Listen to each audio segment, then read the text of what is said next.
éco-aventurier, c'est un gars un peu fou qui utilise son corps pour battre des records en faveur de la nature. Moi, c'est plutôt la natation. L'objectif, c'est de débarrasser la planète de plus d'1 million de mégots en 10 jours.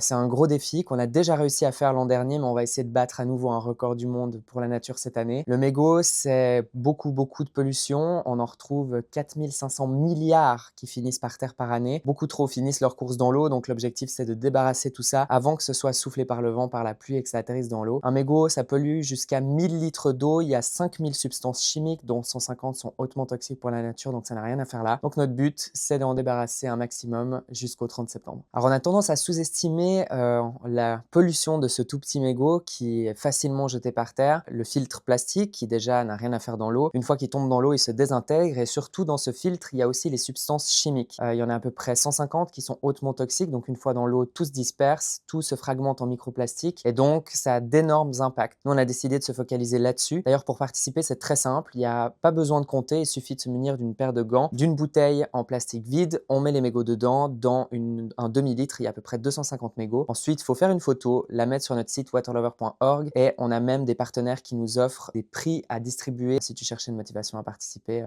tu peux y aller.